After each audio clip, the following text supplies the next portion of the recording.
Oh, I thought you were.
Hey, folks, welcome.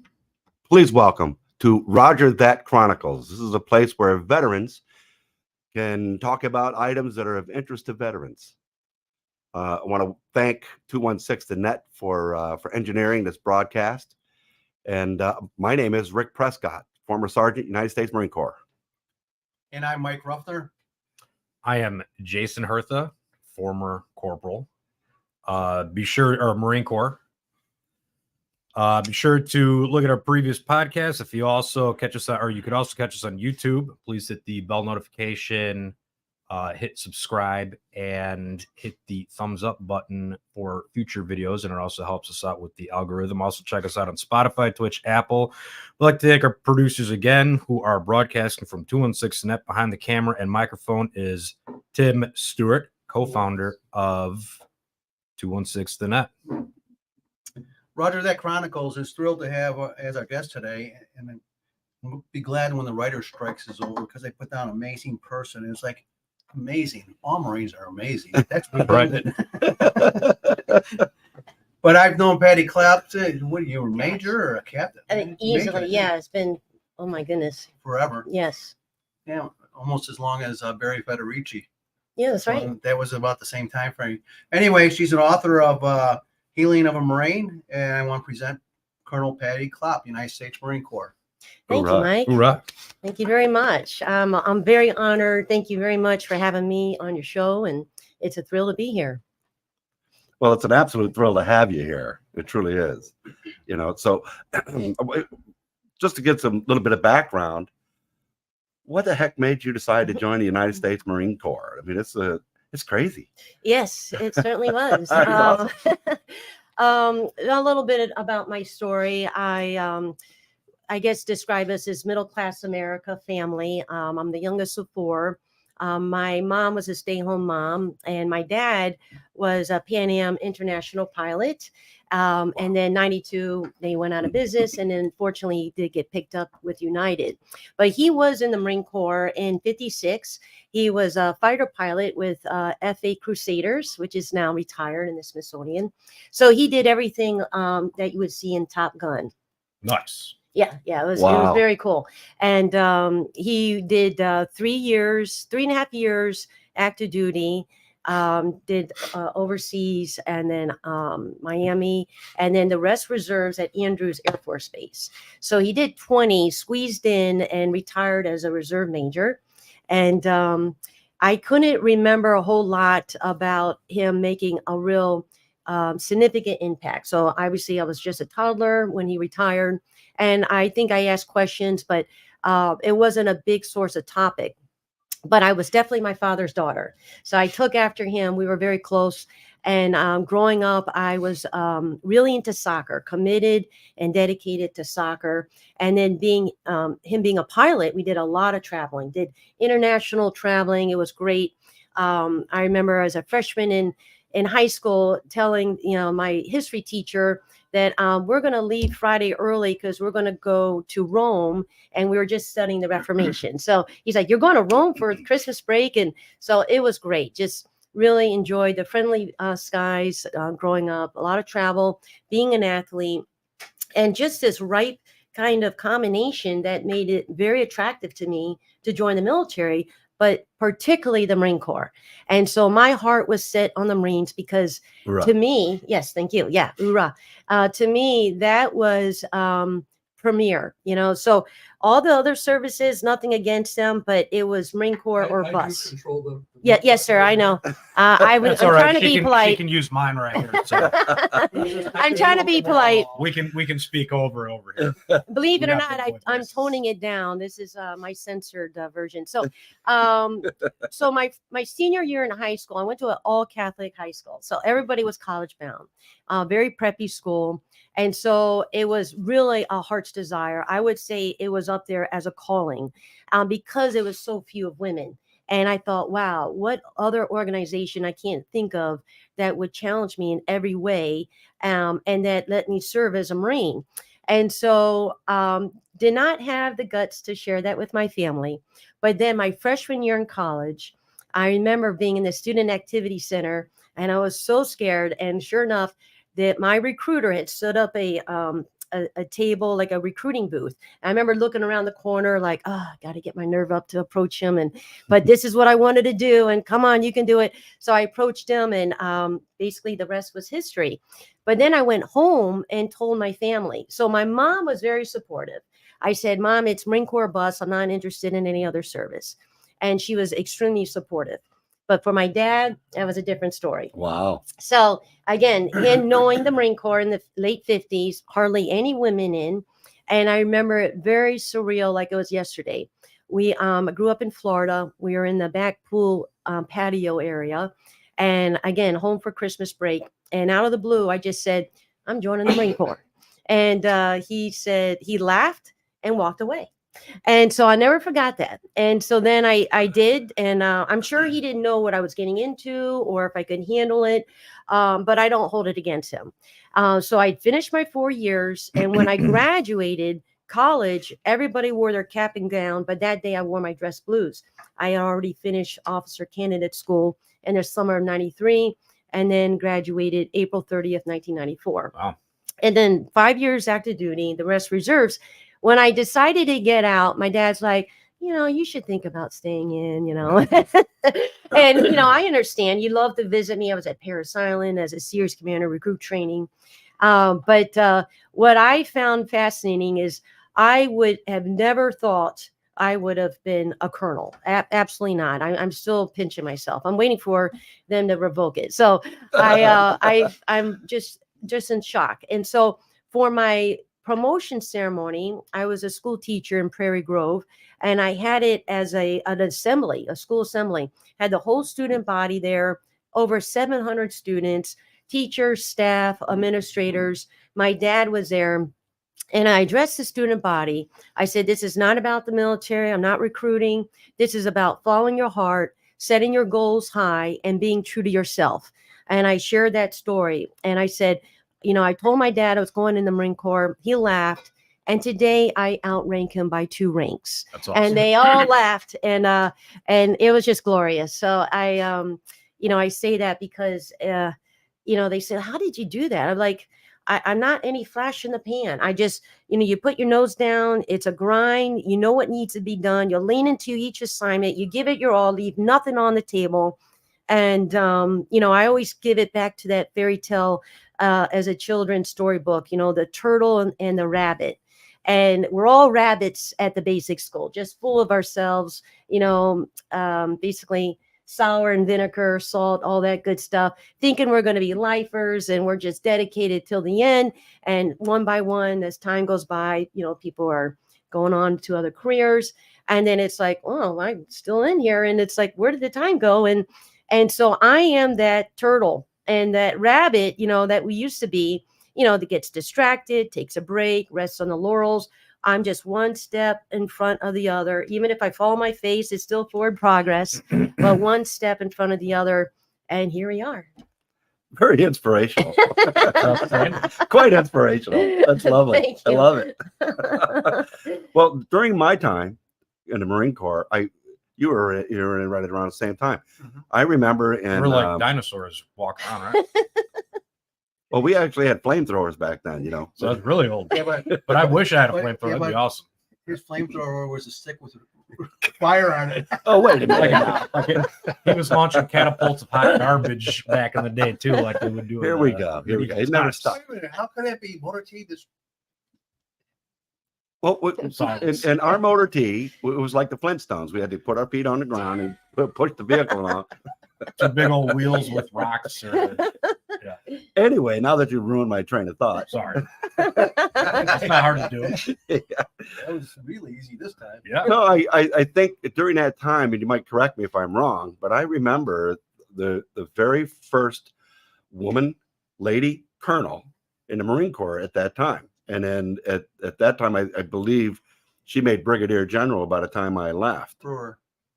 That's what it was. Mhm. That's what it was. Early 80s. And right? so those were, like, to me, those are pioneer days Yes. for women in the Corps. And what I loved about the Corps is that, when you read about the Montfort Marines and so forth, get rid of segregation. Mhm. The Marine Corps led the way Mhm. with regards to even in the Navy and the other branches. The other branches struggled with this type of thing. And it seems like the Marine Corps embraced these changes and moved forward. And that's the same with women Marines and all of that. During my time, women Marines were in a barracks over at Mainside, and they were guarded by military police. Couldn't get anywhere near that barracks. And he tried. The reason I tried, I had a girlfriend that was a woman Marine, and she was a really sweet girl. Totally platonic relationship, seriously. And we went camping together. We went to something like Disney World together, things like this. We stayed at the same hotel room, etc. But it was completely platonic. We were the best of friends. It was like my sister. But when I come over to knock on the barracks, the MPs will stop. Hey, show me your ID card. Well, I'm here to see. So it was that kind of a tight environment. And now it's a completely different environment. And it's a great one. I really love this transition. Did you have any struggles or anything of that way by being a female in the Marine Corps, or was it just hard charge and you were recognized and equal to everybody? I don't very minimal as far as like like being singled out, or if I felt like there was a hint of any kind of harassment. I remember speaking up, and the poor guy turned white as could be. And I guess he, scared him straight. So yeah, we learned to be confident and assertive and standing our own. But if you don't mind, I would like to talk on that topic. Beautiful. When I joined, I did right after the basic school, I did administrative course 1 month. I was a what's called an adjutant administrator, S1, G1. Went to Okinawa for a year, and then Paris Island for 3 years. At that time, my battalion commander was Lieutenant Colonel Salinas, and she has retired as a major general. And she was definitely an advocate for us as women, and really putting us like on the map in a big way. So there was, at that time, we're talking about 95, 96, only about 5% of women in the Marine Corps. And when I looked at very few of us were at Paris Island, if you can imagine, we're series commanders. So we are supervising boot camp. I mean, it is day on, stay on. Very much, you could go 2 weeks without a day off. It's just, and because we are so few of us, we had to really work on, duty and everything else. So that was definitely very challenging as a young lieutenant. But I felt really proud about that service. But most of us were single. Very few of us were married, and then none of us had kids. And that's kind of how it was. And I remember even our role models, those who were very senior, again, very much single. So it was kind of like, choosing the Marine Corps or a family, you would want to get out. Now, I go back and I'm still a reservist. I serve with 1st Marine Expeditionary Force at Camp Pendleton. Utterly amazed at the changes. So now there's 8.5, almost 9% women, and they are making it happen. They are married to other Marines. They got families. They're doing the dual Marine, kind of approach. Wow. They got kids. Yeah, I am just utterly amazed, and just bright and sharp as ever, extremely physically fit, and then very much the unconventional position. So When I was growing up, they were not there let women like in operations. They're doing operations like S3, that was like exclusive for men. That's all I Wow. saw growing up. Of course, now a lot of combat arms are open. So I've seen combat action, or excuse me, the combat engineers. My platoon at TBS had the first woman to do combat engineer for MOS. Of course, all the pilots now they are in artillery. And of course, it's just leaps and bounds. I'm just amazed. And one story I'll never forget. I used to do a travel show where I would lead a team, and we were instructors, more like facilitators. It was called Oscar. So this is right after OAF. So we had a flood of Marines and sailors just struggling with mental health, And so instead of lining up at the one door of the psychologist or psychiatrist, they taught us to be what's called Oscar mentors. So Oscar is operational stress control and readiness. And it basically teaches us to be able to handle a lot of these at our level, where some Marine or sailor just needs to talk, they just really struggling, and it could be like trauma and if that doesn't get addressed, it goes kind of sideways to alcohol or drugs, what have you. So anyway, I was teaching this. I was at a squadron, and I noticed this gal. She was a captain, and she was a pilot. I don't think she was C-130. I was just so impressed because I just never saw pilots. And I was lieutenant colonel, and I remember talking to the XO. I'm like, she's amazing. I mean, she's like, yeah, well, she's kind of burnt out. She's going to get out. I'm like, wow. But she's like, high up there, like operations officer. I'm like, oh, yeah. And he said really simply, the fact of the matter is there is so much work to be done every single day. We do not have the luxury to discriminate. If someone can do their job, you leave them alone, let them do it, because there is so much work to be done. And I can tell you that even to this day, like, how it is, the work, the administration. I mean, the Marine Corps machine keeps turning, and, there's a lot of people doing that work. So you just can't ever have enough qualified people. So are they qualified? Let them do their job and support them. And again, no luxury to discriminate. So I thought that was very wise. That's fantastic. Mhm. That is, yeah, that's awesome. That's a different Marine Corps than that I had experienced, and I think it's absolutely cool. I love it. Yes, me That too. makes the Marine Corps that much better. It does. And I can tell you statistically that if you did research, and just a little deep research, it'll say that if an organization is diverse, whether, whatever that means, gender and Right. race, religion, ethnic origin, all that it is better with the diversity. I mean, you cannot think outside the box to your full potential without that diversity, and you are stronger as an organization. Wow. Well, and in the Marine Corps, during the transition period, it's always been a touchy-feely type thing. Yes. My first encounter of being in with a unit that had females in, I just came from the grunts. I had 14 years in the grunts, and hardly any contact. So they sent me out to engineer school, Courthouse Bay, and I got a bunch of females that are admin, S1, and all this other stuff. And being the company gunny, you got these. Well, I can't go PT with the company today, and you're like, I know what I would say was a guy, get your ass out there, but you can't. It's like I was lucky that the personnel chief was Gunny McKay. She was on the drill field.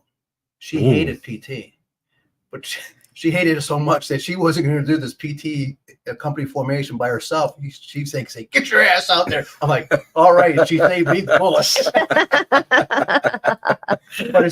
But it's that transition phase, is that there was a period of time where there was a game being played. And it's just like recently with MACG 48, when the gays and everything else are allowed to do it, is that you could see that there's a little growing period where the people don't really know how to handle that. And I was at a function for Hail and Farewell, and it was a Marine captain. She was getting out, but she was kind of poking at the command element the whole time. And I'm looking at the sergeant major and the CO. These are full birds, and I'm like, I'm a guest, but I'm like, hey, captain, started acting like a captain, and her protocol was all wrong in what she was doing. But on the guy side, they have to learn that too, because right. Yes. Right.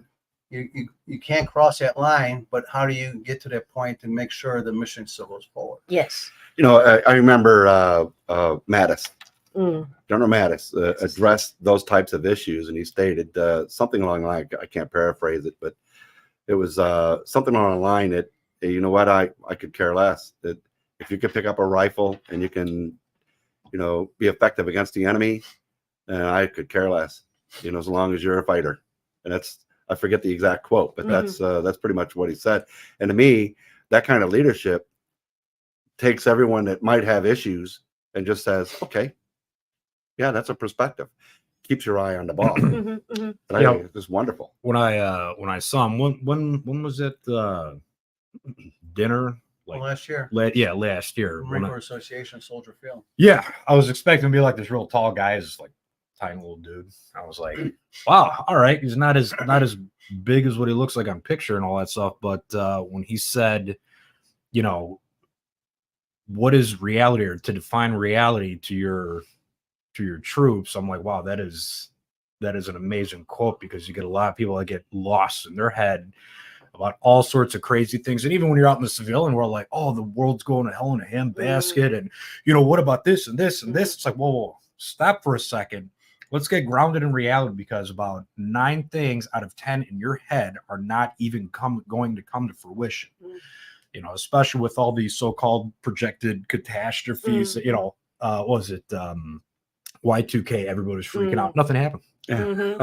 So it's like, all right, chill out. But the other thing too, when it comes to diverse group of people, or I should say all walks of life, is that there's that, if the person is willing to be observant enough, that is a indirect skill that the Marines are being taught, is to learn how to deal with different personalities.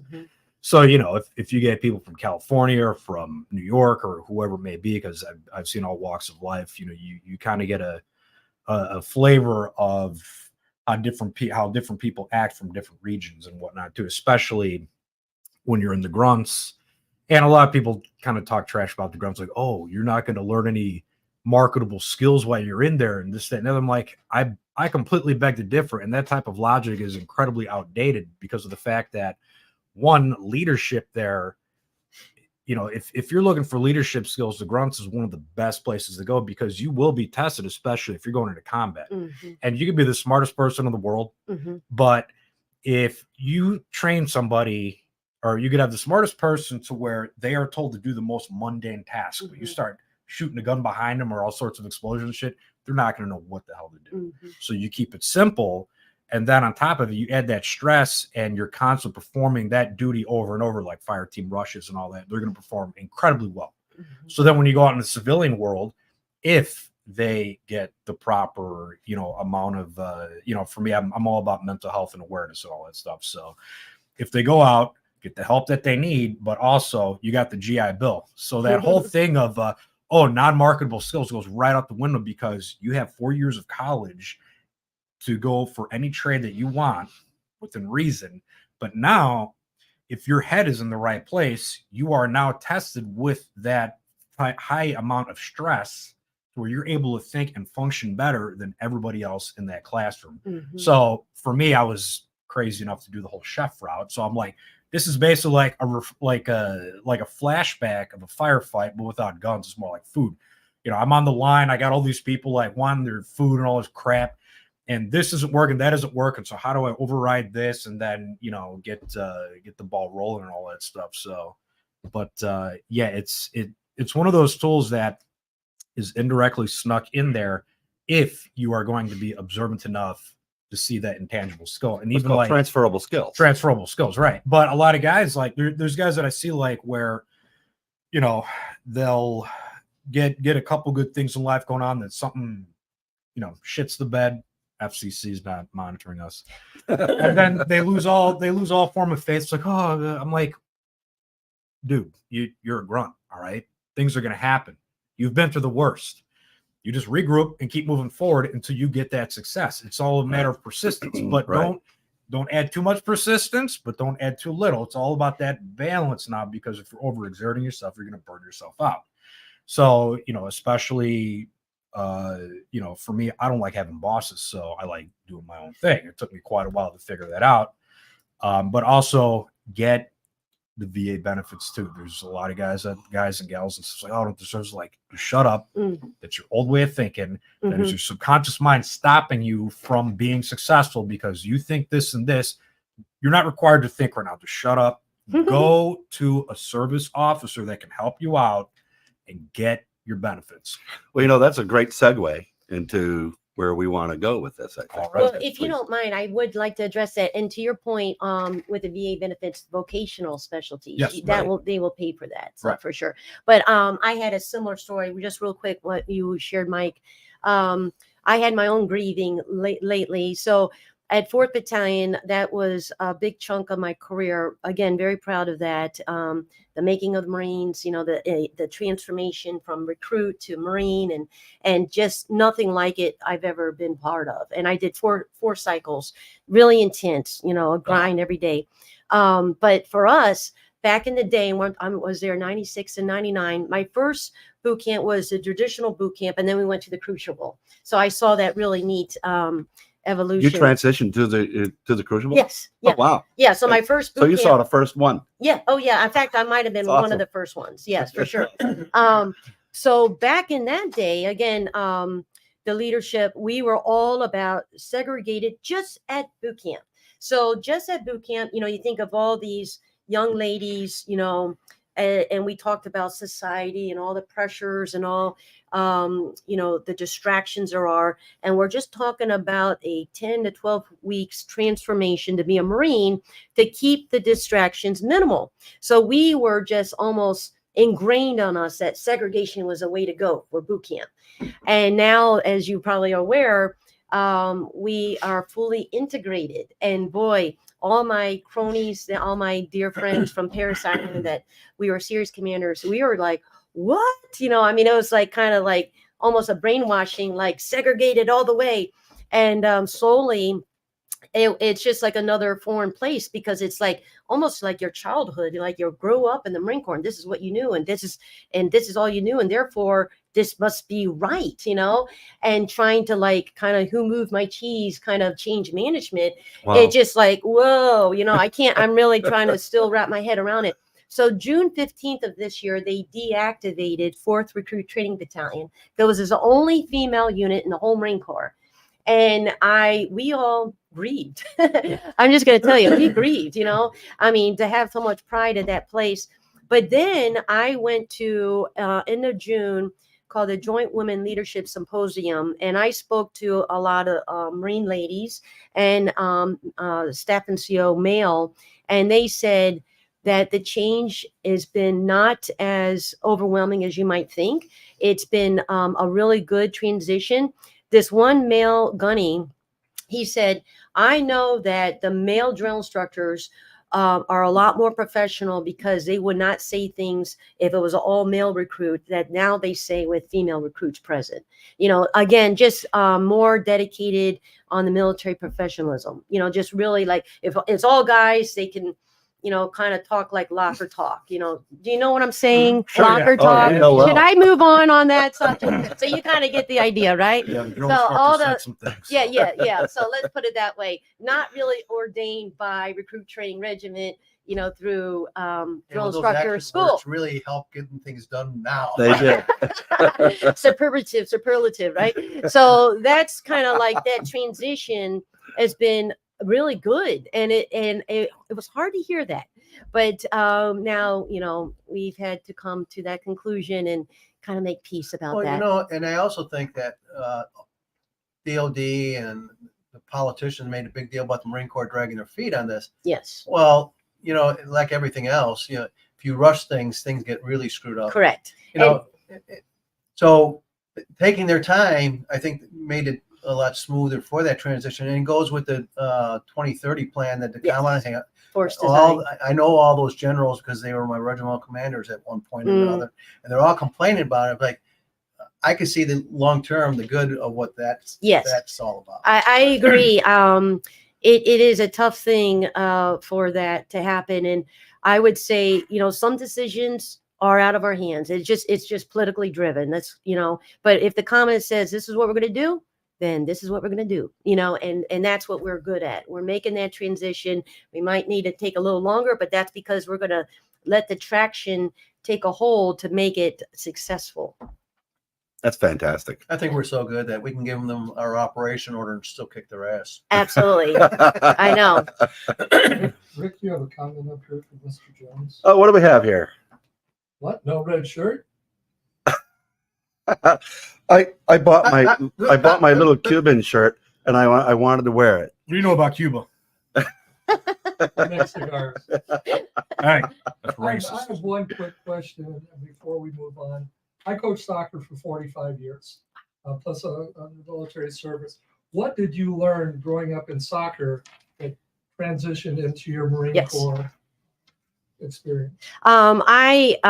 Soccer was my first love before I met my husband, and I grew up in Baltimore. We were in a row home, and my brother, 6 years older, introduced me to soccer. We go in the basement, we played, and he taught me, and we spent a lot of time, and it clicked. And being me a little bit short in stature, I might be short, but I'm scrappy, I'll get that ball. And so I grew up as a young girl playing. And then when I was 10, moved down to Florida. And that was when I really took off with soccer, because you could play all year round. So I did high school, club, and then summer camps, and really competitive. And then when I got recruited to college, I was ecstatic, because I thought this college was out of my league, to be honest. And I'll get to your question, just a little background. So my freshman and senior year, we were national champions, NAIA. And I'm going back later this month for my 30th anniversary for soccer national champions, not school classmates, like soccer. So I was the same age as Mia Hamm. We played against Duke, Chapel Hill, NC State, all the Division I schools. So it was a very, very special time.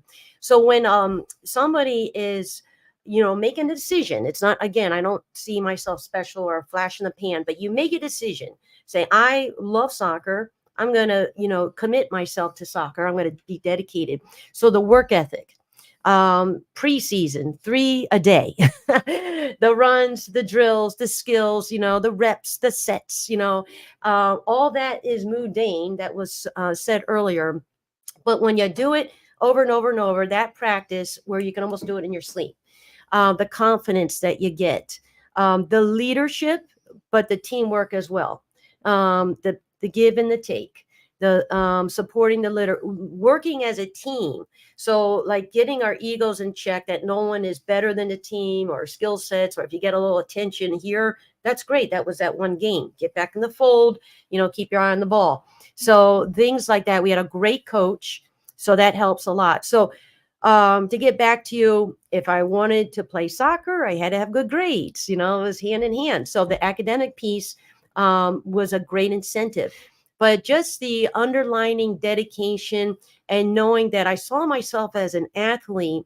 And then with that, I really was committed to living healthy, being mindful of overindulgence, not too much party that gets the best of you, or experimenting in anything else, but seeing a vision for my life, a future that even if I didn't go in the military, that if I went into an organization, I felt confident that I could be a leader, because you're dedicated to this little leather ball that you can kick around, and it's a game called soccer. It's like an international language. I played in 10 countries.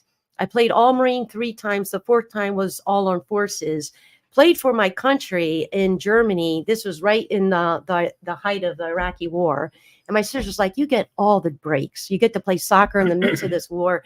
And so we're playing against Germany, the Netherlands, Canada. Just an unbelievable lifetime experience.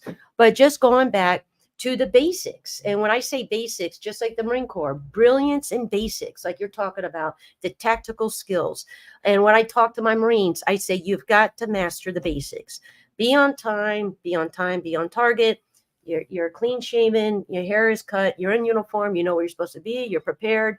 You do whatever you got to do so that no questions asked. You're not, off, trying to play catch up or lollygag, So that focus, that takes planning and preparation.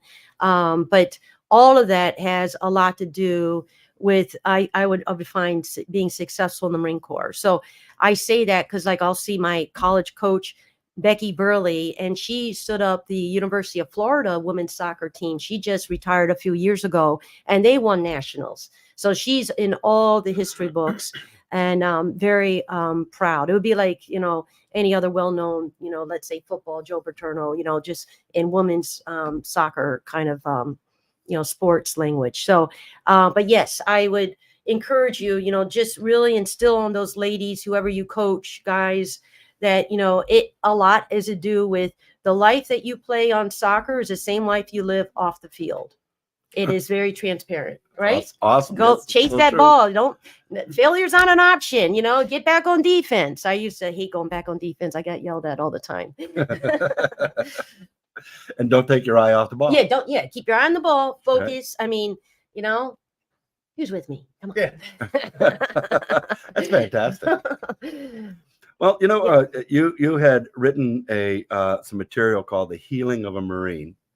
You've been published with the Marine Corps Association and Leatherneck Magazine. Those are two outstanding reading pieces of material or productions, if you will, lack of better terms. Sorry about that. But what inspired you to put this material together, The Healing of a Marine? Mm-hmm. What did this? So this is when you can get a cup of coffee and lean back a little bit. It might be a little long. I'm a reservist after 5 years, and then this was the height of OIF and then going into OEF. I deployed to Iraq with 6 Civil Affairs Group. We were a humanitarian mission.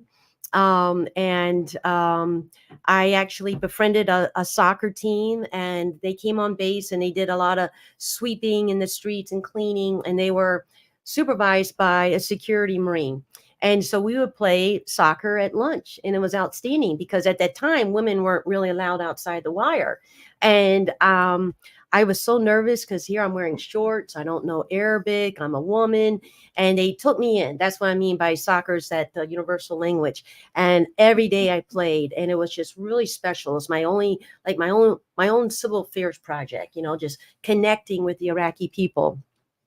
And then after playing for like a month or so, they didn't come on base for a couple of days. And I was really concerned.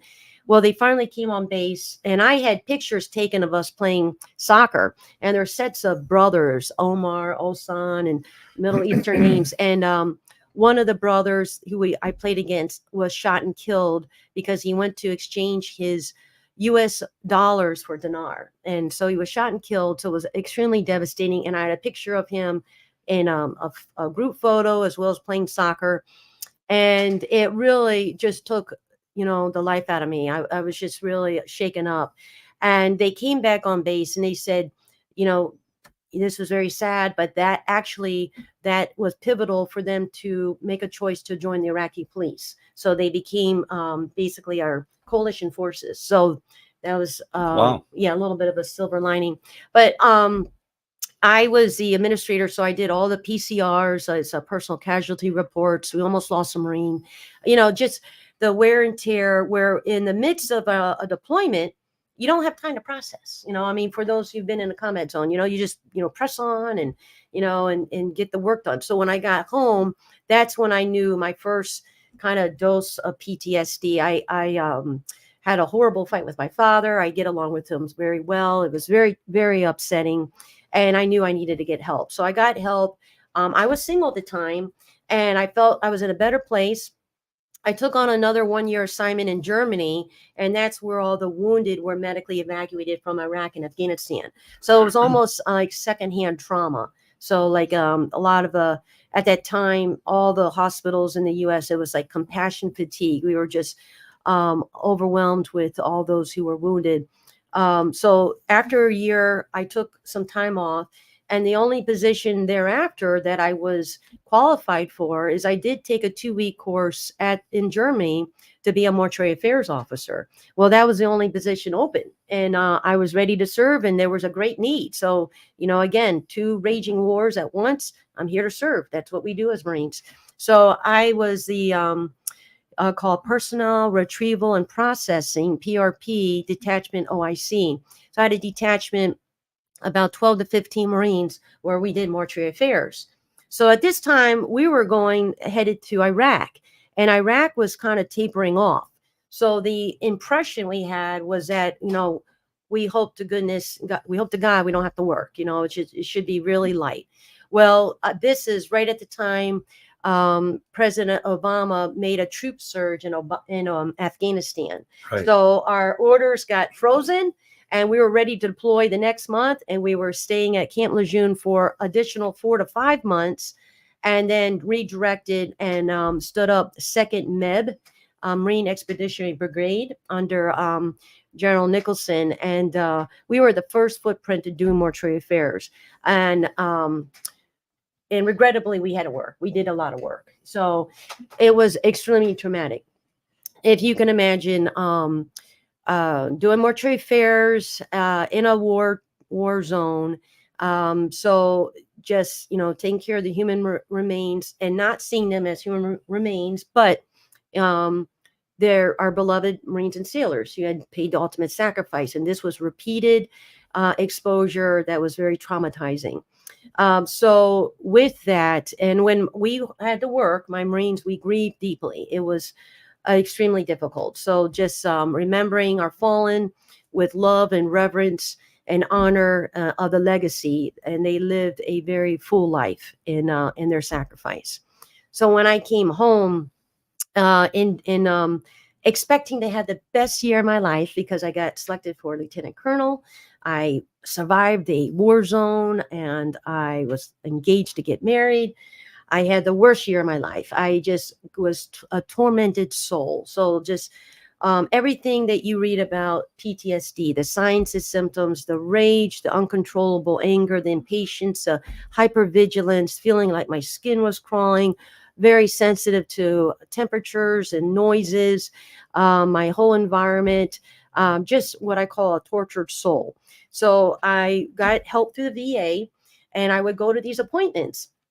And again, not a lack of effort, like twice a week going to these appointments. So if you can imagine, like this is before kids, by the time you travel there a half hour and you decide to try to settle down and listen, and the therapist is saying, okay, I'm going to teach you about mindfulness. Now imagine the air coming out of your nose, and you're exhaling, you're hitting your upper lip, and oh, time's up. And I'm like, oh, and then got to drive back home 30 minutes. And I'm thinking, what does the air coming out of my nose have anything to do about being relaxed? So it's just like a tease, and I say that because, like, if, feeling good about myself as a veteran, I'm getting help. But it's like, you think about a fitness center, like you don't walk through a fitness center and hope to get strong. You got to do the reps and sets. You got to do the skills and drills. You got to do the heavy lifting. And so it was just like a tease. And again, not a lack of effort. So for 12 years, I was doing this, and really still a tortured soul. And then I had the perfect storm in my life. It was August 2019.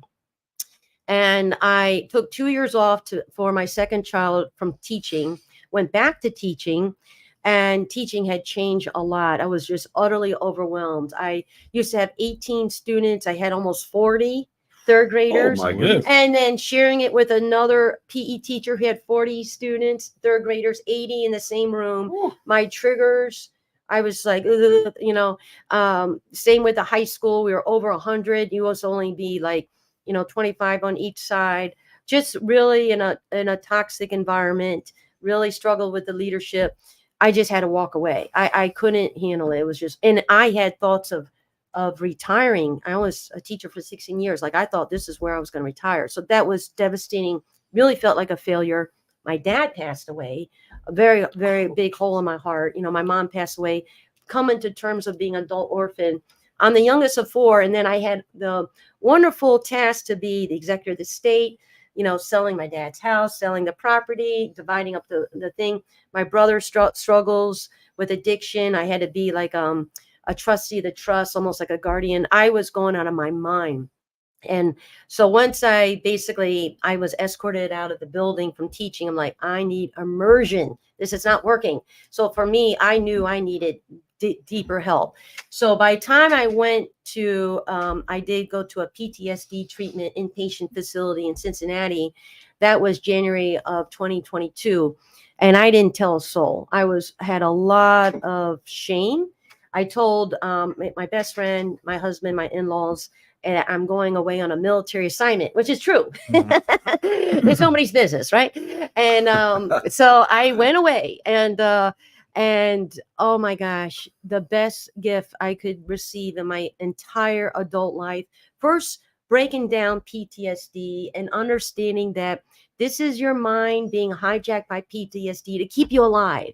You've been exposed to so much death, mutilated death, that your brain is just want to keep you alive. And that's why you're just so erratic, and so that made me feel a lot better. I turned a corner because that helped with my shame and being so erratic. And I'm thinking, I'm a colonel, I got a couple masters, I'm middle class America, I got everything going for me, can't get my act together, so that helped giving myself some grace. And then going through, we went every day, we had classes, we had a therapist, we had homework and worksheets. It was called cognitive processing therapy.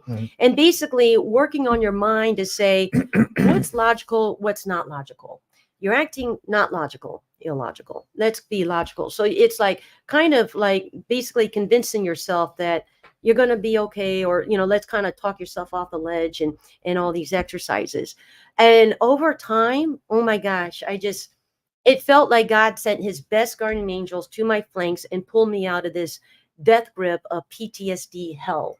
And I remember having a moment with God and thinking, oh, Lord, thank you. I feel so much better. I really did feel like this dark, ominous cloud that would not go away. It just followed me wherever I went. And it was sunny and clear skies, and I just could like catch my breath and just felt amazing. And then I thought, maybe I should tell somebody about this experience. It's been powerful. And then I thought, no, better not. I'm still in uniform and I'm a colonel, and, there's a stigma about mental health and I don't want to rock the boat. And all these excuses. And it just felt like God was tapping me on the shoulder and said, nice try that again. You're going to write your story and you're going to share it far and wide, because there are others who are suffering in silence like you were, and you got a story to tell. And so I definitely felt convicted. And since I've done that, I haven't felt any shame about it. I'm being utterly transparent and taken a tremendous risk to do that. I'm still serving. I shared this with everybody, anybody, I'm still in uniform. But 1 week before I was to graduate, I get an email about a fellow Marine that we went to Iraq with. And this was the one that was severely wounded. So he was a major. He was a civil affairs team leader. They were out doing a foot patrol. And this was early in the deployment. And he got shot very high in the groin. And he got medevaced, but it got septic. They had to flush out his blood. He almost did not make it. He got medevaced all the way to Bethesda. I got this great picture of him in the hospital bed. His 4 beautiful boys are surrounding him. His wife is worried sick. He makes a full recovery.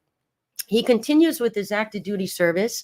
He stands up the Wounded Warrior Regiment as an XO. He finishes 28 years. Come to find out, he already served in Operation Hope and OEF 3 times, the Gulf War, OIF. He speaks several languages, have several masters. Oh my! And at 61 years old, he passed away. It didn't make any sense. Wow. Well, come to find out, after he retired, he also had 2 more daughters. He had 6 kids, a wife, and he had taken his life. And we were utterly devastated. Let me tell you about him. He was a force of nature. He was a Marine's Marine, chiseled. He had a nickname called the Manimal because he was so chiseled. And he was infantry, hardcore, and he would be the last person we would have suspected to struggle with anything. It's representative of strength. Yes, absolutely. Absolutely. Wow. And so anyway, I cried like a baby. And the one thing is I found my tears. I didn't find my tears for the longest time. And I grieved deeply because we loved him. I mean, he was just, again, amazing man. We still think of him and just utterly in shock. No words. Well, the Marine Corps looks at it differently. There was a Colonel McCarthy. He was the I-9 down 224. Oh yeah. And he was I think he was in Fallujah, and he had TBI. And he had a lot of senior officers and other officers of equal ranks asking about, him being rattled because it affected still affected him even after he'd been out of the zone for a while. But they're curious because they didn't know, so, the stigma is not the same as it used to be, 30, 40 years ago, where your career was done. Correct. Yeah. And that is definitely a silver lining. So for example, like I have a top secret clearance. One of the questions that you have to do on the SF-83 form, whatever, is that if you used to be that if you received any kind of counseling, you weren't going to get, renewed and you're recertified. But now if it is with related to military combat, then yes, so, they are saying that. And I can tell you unequivocally that I am a better person from my treatment. Like I am by far a stronger person. I understand resiliency. I can, that's why I feel like so compelled and convicted to share my story, is that being on this side and knowing how stuck I was, that there is hope and changing, basically, transforming that pain to purpose, and that there are so many more that are suffering in silence. And I couldn't, for example, I'll just share my story that was published through Leatherneck. I, on my LinkedIn, just sent it out. I said, September is suicide awareness. And I sent it out. I said, yours truly wrote this article. Didn't think much of it. Just thought I would share it as, my professional contacts. As of today, I sent it August 20th. I have 10,773 impressions. Those are views. I don't even know that many people. Just like, wildfire. People, some saying you took care of my Marines in Afghanistan. Thank you. Vietnam veterans, when I spoke at Memorial Day in Crystal Lake, I was the first female keynote speaker. And I had Vietnam veterans come up, shaking my hand, wouldn't let go, tears in their eyes, saying, I still have haunted memories. I still struggle with PTSD. And, just thanking me for my message. And then this just kind of escalating. So. Well, and in that generation too, is that one of the things I've observed working with the veterans is that they got back from Vietnam, they got a job, they raised a family, they had sports, they had this, that, and everything else. But it wasn't until the kids are grown and gone, and then they lose their job because the economy back when Obama was president, and now they had nothing. And the wife had gone as far as, if you don't go see the VA, we're getting divorced. Correct. Yeah. Because they've bottled it up that long. For sure. Yeah. And I would say World War II generation would be very similar. It's like, and you get back and just like you said, you got into your career, and a lot of them are extremely industrious. They're CEOs or they're leaders in their industry. They're starting families. Then they retire. They're empty nesters. And it's just the four walls in their thoughts. And it's just not that engaging with the mind, and then your mind defaults to what it knows, and it's just like overwhelming, and you succumb to that. And so like our dear friend, beloved Marine, he was 61. By then his kids were out, he's about to retire, and then it's just this flood of all this stuff manifesting. What's interesting is we've had conversations around the table several times. We wanted to at some time or another, we entertained the talk of, hey, let's talk a little bit about PTSD. And we thought about it and we said, nope, we're not experts on the matter. We don't want to get into something that we don't know anything about, because we can cause more damage than we can help. And that's the purpose behind Roger That Chronicles, is we want to be a benefit to veterans of all branches. And so to have someone of your quality, with your experience and so forth, to discuss this, kind of makes it a little bit more confident to talk about. It's really appreciated. Well, thank you. I would say I'm not an expert either. I can share my experience. I think it's important to have a dialogue. I would say on the military, and especially in Marine Corps, we don't talk about it enough. And just like understanding that it's okay not to be okay. Like you might have some episodes that you experience, or you, and then it's like, how many hallucinated last night, and that was one of the questions our peer support asks us. And it's like, who opens up a class with that kind of question? I go, I did last night.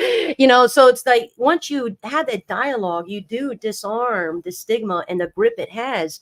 And then what I find with Marines that, we are definitely an exclusive club. Like, we will not share things about our service just to anybody, especially if it was intense.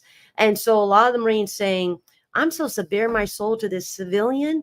And so this gal, Right. and I remember sharing this with her, and she couldn't be more of a cream puff. I mean, just like the perfect, like, you know what I mean? Like, I don't know, purist cream puff, like, I was in treatment too. I went to building 6 over at level over in North Chicago over there for a month and a half for PTSD. So I get it. Yeah. It's like, have you had a bad day in your life? It's like, yeah, no shit. I mean, I like right now. So I'm being very judgmental. I'm just putting it out there.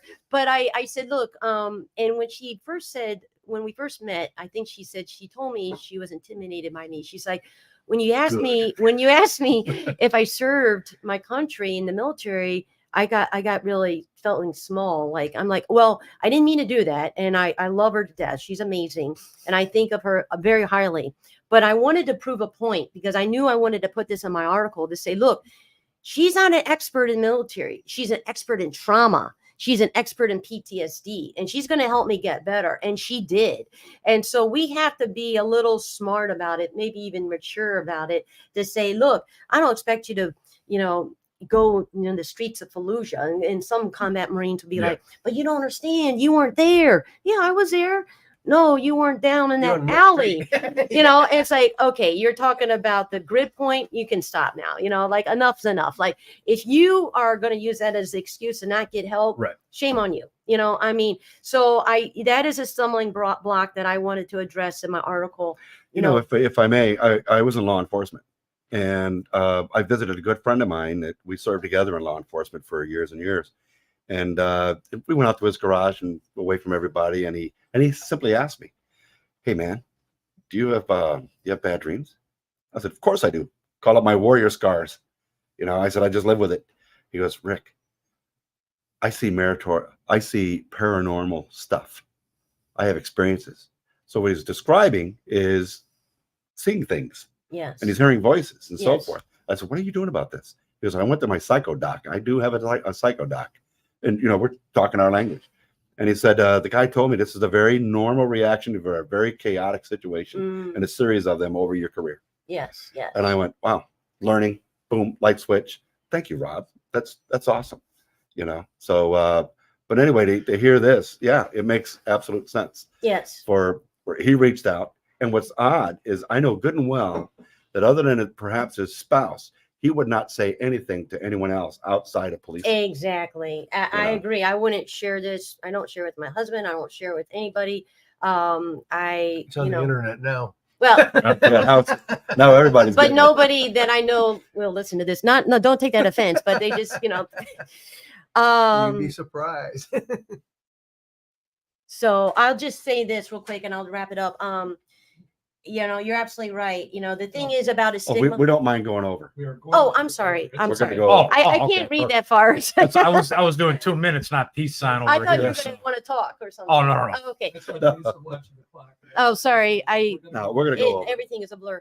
I was just going to say that, to your point, a stigma is only a stigma if you give it power. So if you respect the stigma, don't talk about PTSD. I mean, you're just giving it more power, So if you're like, hey, you got bad dreams, I got bad dreams. You hallucinate, I hallucinate, And it comes and goes, and I try to keep it quiet. I kind of see if I'm working the program, I know my triggers, I'm keeping healthy, get ahead of it, and then really taking the upper hand and the initiative to seize a day with,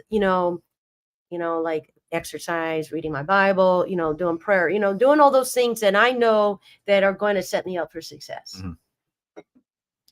Fantastic. Yeah. So in other words, you don't put deodorant the first day and think you're going to smell good all week, right? That's how it works. Oh man, Oh, I That know. don't even last a day. Sorry to blame that. Oh wait, that's Rick. No.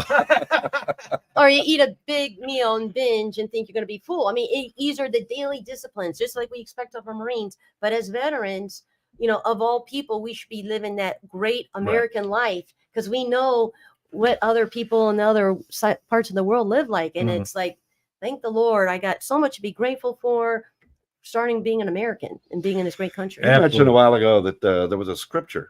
Yes. I'd like to hear that scripture, okay. if you will. Yeah. Thank you. When I went through treatment, I had 2 Bible verses that I really cling to. It spoke very much to my heart. So the first one is about my past, and it's Isaiah 43, 8-9. Isaiah 43, 8-9. It says, forget the former things. See, I'm doing a new thing. I'm making it's, bear with me. Do not dwell in the past. Forget the former things. See, I'm doing a new thing. Do you perceive it? I am making a way in the wilderness and streams in the wasteland. And that's Isaiah 43, 8-9. So that's the past. Wow. And in the future is Jeremiah 29, 11. For I know the plans I have for you, says the Lord. Plans to prosper you, not to harm you, to give you a hope and a future. And that's the Bible verse for my future. So just being excited. I had just turned 50 when I went to this treatment. Excited about being 50, breaking all the rules about my weight and my age and being a colonel. Just like, be excited about life, and like, today is our first day of the rest of our life. And it's all about living our best life today, right? So, this is it. We don't got a second chance. Mortality is still hovering at 100%, right? So we got to make the most of it. And for us as veterans that we see, where the places we go to war, that we should be really setting that example of what a life of joy and contentment looks like and being in this great country. Yeah, I really like. Oh, hold on. Please go ahead. Yeah, I really like the 2 quotes because for me, I'm very big into doing meditation and all that stuff. My practice has been up and down and all that, but again, when you're learning a new skill, it's going to be like that. So not to beat yourself up when you're learning a new skill, but with meditation, I'll tell vets like, hey, you ever think about that? I don't get time for that. I'm like, all right, well, the whole process behind it is that you practice getting out of yourself. And it's not like some hippy dippy stuff where you're imagining flowers and dolphins going all over the place. It's basically getting out of your own self. You let go of that past. You're not thinking about the future. You're practicing being in the present moment. But however, you're also ingraining in your mind the person that you want to become as your future present self. So it's like you don't wait for something to happen to you in order to be happy. It's already here and now. It's only a matter of time. So like, and I've seen numerous testimonies and evidence of, I follow a lot of Dr. Joe Dispenza's work, great books. He had a cycling accident where he literally crushed his spine and he's back on his feet 12 weeks later with the, tapping into a subconscious mind. But the thing is, you have to overcome your old self. And those 2 passages right there really helped out a lot. But anyway, when it comes to God or spirit or whatever you want to call it, you will start seeing synchronicities. And you also have to feel worthy of a good life too. So like when I started doing a prosperity meditation, I did a couple, didn't really think about it. But then when I least expected it, my mom was like, hey, one of my friends came over and you're not going to believe what just happened. I'm like, well, what? She gave you a gift card. I'm like, okay, big deal. It's like, I'm thinking $50, a very gracious person. She's like, no, it was $500. I'm like, are you shitting me? Like, pardon my French. So I was like, Parlez-vous. yeah, right.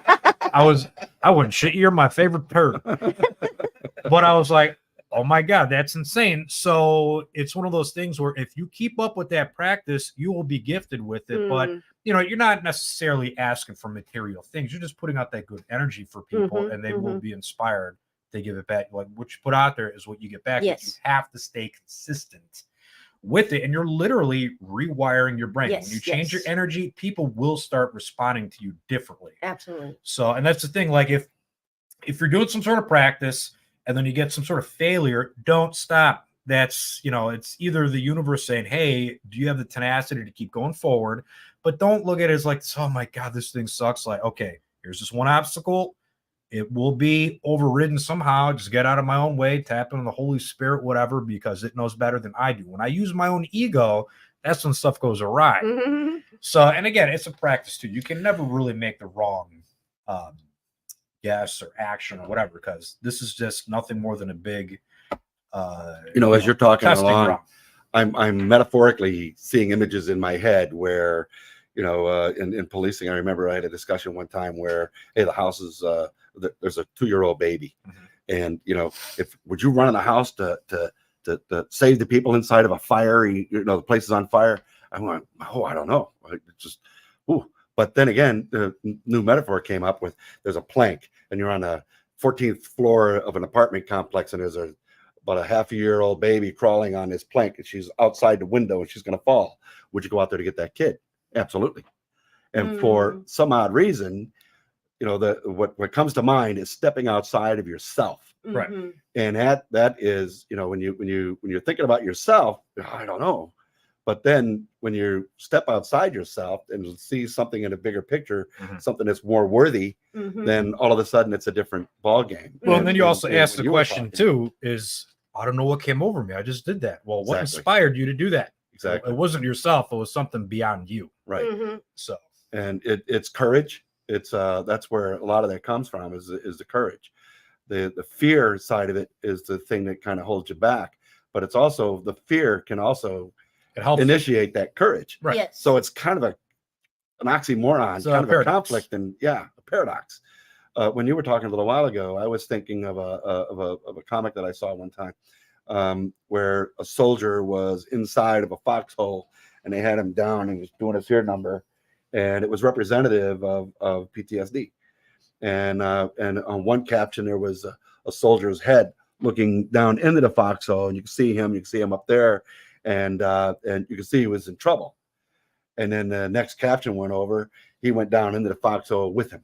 And now, hey, let's lift each other out of this foxhole. And I went, wow. So there's a lot of this, the metaphorical kind of imagery that's going on in my head in reference to what you're talking about, and also in regards to what you're talking about, Jason. Yeah. So they use it. It's like a mental tactic, but it's it's very effective. But during World War II in the Pacific Campaign and the island hop in the we were fighting the Japanese.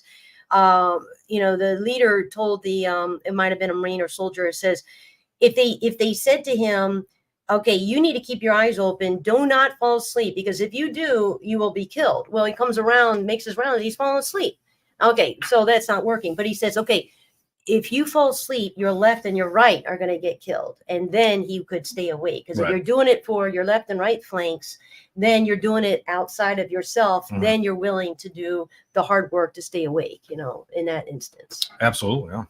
Yeah, no, that was very fascinating. So trying to make the connection in terms of, how to motivate someone that might be undergoing the same type of issues pertaining to a PTSD lifestyle or life. They're involved. They're in over their heads. How do we motivate somebody like that won't go to seek assistance? Because the way I'm looking at this, the VA is probably the expert on the subject now. They know more about it now than what they've ever known. And they do a pretty darn good job with it, better than anyone else. Correct.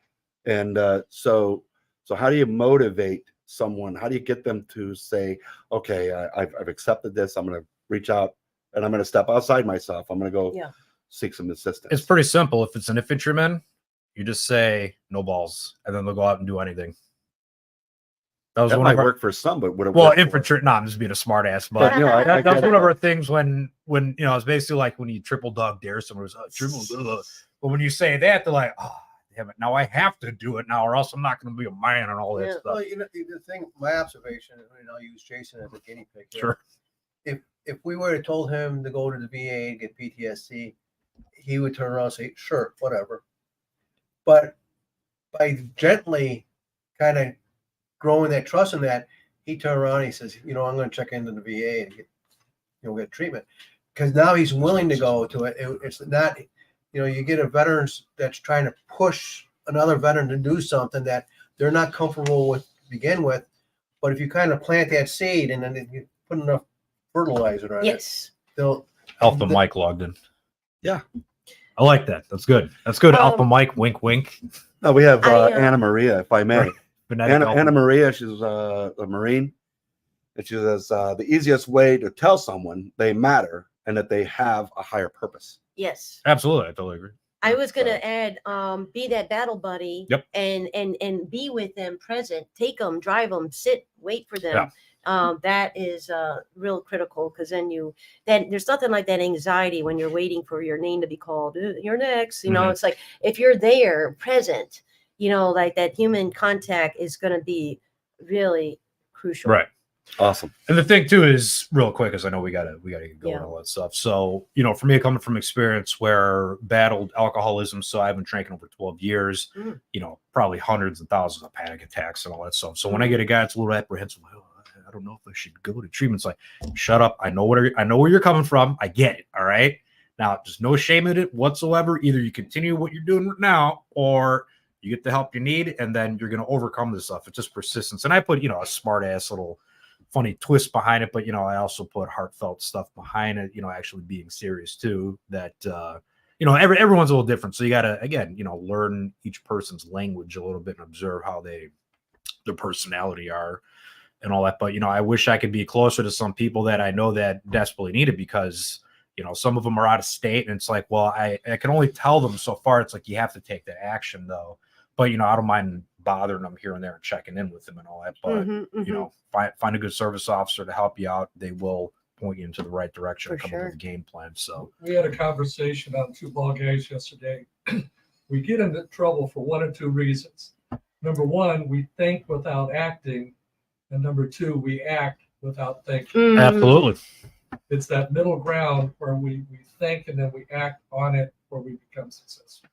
Well, one thing is I knew Jason prior to your treatment, Uh-oh. and I've seen Jason after his treatment. Still Two same old different goofy Jasons, person. but still the same Jason. Right. You know what I mean? And I see a more balanced. I can't say you were imbalanced before. I was a but little you- imbalanced. No, Yeah. you're fine. You were fine. I just hid it from you. Well, you were likable, and I you was? You, All right, we were great. friends. We Well, thank became you. good friends. What do you think now? Well, I think right now, I'll get back to you. No. I played the fifth. Hold that thought. right now, I'd like to take him cordless bungee jumping. Sure.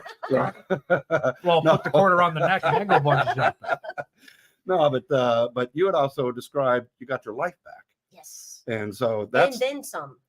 and that's the phenomenal part about this topic is that you can get your life back, Yes. and that's that should be the eye on the ball type of thing for persons that do suffer from this normal reaction to a chaotic situation. Mm-hmm, mm-hmm. And so anyway, it's inspirational to have you here for that purpose to be able to describe this, and it's just awesome. Well, You've given my pleasure. speeches in public. Yes. You've been on a Marine Corps Association. They wrote articles on you. The Leatherneck magazine, I read that recently, where there's and that's available online. So it's great to see that you're out there fighting for a really good Mhm. cause. Yes. So my hat's off to you. Thank you. And thank you Seriously. for having me. Yes, yeah, we really appreciate having you here. It was definitely great. very, very enlightening experience. Yeah, I love the dialogue. It was awesome. Absolutely. Well, I guess we gotta wrap it up now. Went a little overboard, or not overboard. Went a little over, but it Over was, in time. it was completely worth it. Sure. Well worth it. So Absolutely. anyway, if y'all like what you hear out there, please hit the like, share, subscribe button on YouTube and hit the bell notification for future videos. It also helps out with the algorithm and spread the word of Roger That Chronicles. Don't forget to check us out on Twitter, Twitch, Apple, Spotify. Did I miss anything else? YouTube. I already said YouTube. Oh, yeah. And want to Just a thank second. the producers, 216 The Net, Tim, Stuart, for producing. Thanks. he has 2 first names. Right. Yeah. Yeah. Stuart. All right. How about that? I'm trying to do this without reading stuff, so Yeah, I you're get good. better memory recall. Okay. So anyway, yeah. Thank you very much for viewing, and Thank you Awesome. for having me. Yeah. God bless. Semper Fidelis. Our next Right. show will be on Thursday, September 21st, where it's a must-see. We're going to be talking to Ray Ivey, who is the commander of the Zenith, Missouri American Legion, out of the southern part of the Boot Heel of Missouri. And we're going to be talking about the challenges of retention and recruitment pertaining to veterans organizations such as the American Legion, the Marine Corps League, the VFW, etc. Because obviously there's some challenges these days. Everybody's getting older, and the younger folks don't appear to be Age is a state of joining mind. up. Yep. Well, speak for yourself. When I put my shoes on in the morning, I can't even tie my laces. I take my collagen. I know you had Velcro. I'm getting slip-ons. I'm Skechers. done. I've been Skechers. actually starting to wear slippers. I'm like, this is great. But anyway, now we look forward to seeing you then. We thank our listeners for viewing today, and all the information we have is set up to help make more informative decisions for our veteran community. We strongly encourage veterans to belong to the American Legion, VFW, AMVETS, Marine Corps League, Polish Legion, and then there's all kinds of other veterans groups out there. Just get connected with people that talk the way you talk. Hoorah. And Hoorah. thanks for being here. Yep.